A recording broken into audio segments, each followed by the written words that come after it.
జనసేన అభ్యర్థులకు సంబంధించిన ఇచ్చే ప్రయత్నం చేస్తున్నాను. ముందుగా శ్రీకాకుళం జిల్లా ఉత్తరాంధ్ర నుంచి ప్రారంభిస్తున్నాను. శ్రీకాకుళం జిల్లాలో పాలకొండ నియోజకవర్గం, ఈ నియోజకవర్గం నుంచి జనసేన అభ్యర్థిగా నిమ్మక జయకృష్ణ పోటీ చేశారు. నిమ్మక జయకృష్ణ నేపథ్యం చూసుకుంటే ఆయన నేపథ్యం కన్నా ముందు ఎవరు మీద పోటీ చేశారు? విశ్వాసరాయ్ కళావతి, అంటే ఆవిడ వైసీపీ నుంచి ఉన్న కళావతి మీద పోటీ చేశారు. నిమ్మక జయకృష్ణ ఎస్టీ కులానికి, ఎందుకంటే అది రిజర్వ్డ్ కాన్స్టిట్యుయెన్సీ, సో అక్కడి నుంచి ఆయన పోటీ చేశారు. మాజీ ఎమ్మెల్యే నిమ్మల గోపాలరావు తనయుడు నిమ్మక జయకృష్ణ, ఆయన 2014, 2019లో టీడీపీ అభ్యర్థిగా పోటీ చేశారు. కానీ ఈసారి కూటమి ఈక్వేషన్స్లో భాగంగా చాలా కాలం వరకు వెయిట్ చేసి పాలకొండ సీట్ ఎవరికి ఇవ్వాలి అనే చాలా చర్చలు జరిగాయి. ఫైనల్గా ఆయన జనసేన అభ్యర్థిగా పాలకొండ నియోజకవర్గం నుంచి బరిలోకి దిగారు. ST reserved candidate Nimmaka Jayakrishna. So Araku parliament నియోజకవర్గంలోకి పాలకొండ అసెంబ్లీ నియోజకవర్గం వస్తుంది. సో అక్కడ గ్రౌండ్ రిపోర్ట్ ఎలా ఉంది? నేను ముందే చెప్పినట్టు నేనేమీ ఎగ్జిట్ పోల్ ఇవ్వట్లా, కానీ అక్కడ జనాలు ఏం మాట్లాడుకుంటున్నారు, జనసేన శ్రేణులు ఏమనుకుంటున్నాయి, పోలింగ్కి ముందు ఏమనుకున్నారు, పోలింగ్ జరిగిన తర్వాత సరిగ్గా ఇంకొక 10 రోజుల్లో ఫలితాలు వచ్చే ముందు ఏమనుకుంటున్నారు అనే ఎక్స్క్లూజివ్ గ్రౌండ్ రిపోర్ట్ మాత్రమే నేను మీకు ప్రజెంట్ చేస్తున్నాను. సో నిమ్మక జయకృష్ణ గురించి, అక్కడ అసెంబ్లీ నియోజకవర్గం గురించి మనకి మరిన్ని డీటెయిల్స్ అందిస్తారు మా కరెస్పాండెంట్ నాయుడు. చెప్పండి, ఏంటి నిమ్మక జయకృష్ణ నేపథ్యము, అలాగే ఆయన రాజకీయాల్లోకి ఎట్లా వచ్చారు, ఆ నేపథ్యంతో పాటుగా గ్రౌండ్ రిపోర్ట్, ఇప్పుడు అక్కడ పరిస్థితి ఎట్లా ఉందో చెప్పండి.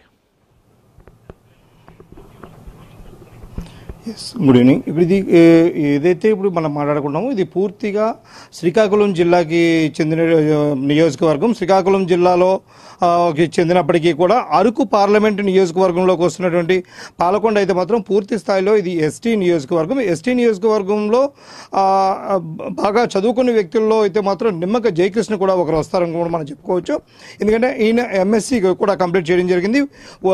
అంటే బాగా చదువుకున్న వ్యక్తి కావడం, అదేవిధంగా చూసుకున్నట్టయితే కనుక ఈయన రాజకీయ కుటుంబ నేపథ్యం కూడా ఉండడంతో అయితే మాత్రం రాజకీయాల పట్ల ఆకర్షితులై టీడీపీ ప్రభుత్వంలో అయితే టీడీపీలో చేరారు. అదేవిధంగా 2014, 2019లో కూడా స్వల్ప మెజారిటీతో అయితే మాత్రం ఈయన ఓటమి చెందారు. అయినా కూడా ఎక్కడ ఈయన తగ్గిన పరిస్థితి లేదు. ఏదైతే ఈ 2024 ఎన్నికల్లో ఖచ్చితంగా గెలుపు తీరాన ఉంటానంటూ కూడా అయితే మాత్రం నిమ్మక జయకృష్ణ అయితే మాత్రం చాలా బలంగా చెప్తున్న పరిస్థితి కూడా మనకి కనిపిస్తుంది. కారణం ఏంటంటే ఇక్కడ జనసేన, బీజేపీ అండ్ టీడీపీ కూటమి ఉమ్మడి అభ్యర్థిగా అయితే మాత్రం నిమ్మక జయకృష్ణ ఇక్కడ పోటీ చేయడం జరిగింది. గతంతో పోల్చుకున్నట్టయితే కనుక బలం కూడా బాగా పెరిగిన పరిస్థితి కూడా ఉంది. ఈ గతంలో గెలిచినటువంటి వైసీపీ నుంచి గెలిచినటువంటి విశ్వసరాయ్ కళావతి పట్ల అయితే మాత్రం అక్కడ ఉన్న ప్రజలైతే కాస్తంత నిరాసక్తత కనిపించిన పరిస్థితి కూడా కనిపిస్తుంది. ఎందుకంటే అక్కడ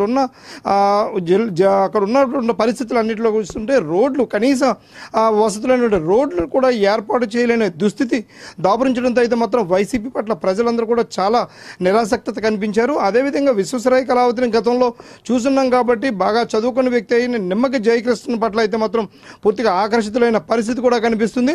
ఈయన జనసేనలో జాయిన్ అయిన తర్వాత కావచ్చు, లేదంటే గతంలో టీడీపీలో ఉన్నప్పటికీ కూడా మొత్తం అందరూ కూటమి అందరూ కూడా అయితే మాత్రం చాలా గట్టిగా, అంటే వీళ్ళకి గెలుపు కోసం అయితే మాత్రం గట్టిగా గెలుపు కోసం అయితే బాగా కష్టపడ్డారని అయితే మనం చెప్పుకోవచ్చు. ఎందుకంటే ఓటింగ్ సరళి కూడా చూసుకున్నట్టయితే ఓటింగ్ శాతం కూడా సుమారుగా 75% మేర అయితే మాత్రం ఓటింగ్ కూడా నమోదైన పరిస్థితి ఉన్న నేపథ్యంలో అయితే మాత్రం ఇక్కడ ఖచ్చితంగా గెలుపు అయితే మాత్రం కేవలం నిమ్మక జయకృష్ణకే, అంటే జనసేనకే సాధ్యం అవుతుందన్న విషయం అయితే మాత్రం మనకి క్లియర్ కట్గా అర్థమవుతున్న పరిస్థితి కూడా మనకి కనిపిస్తుందండి.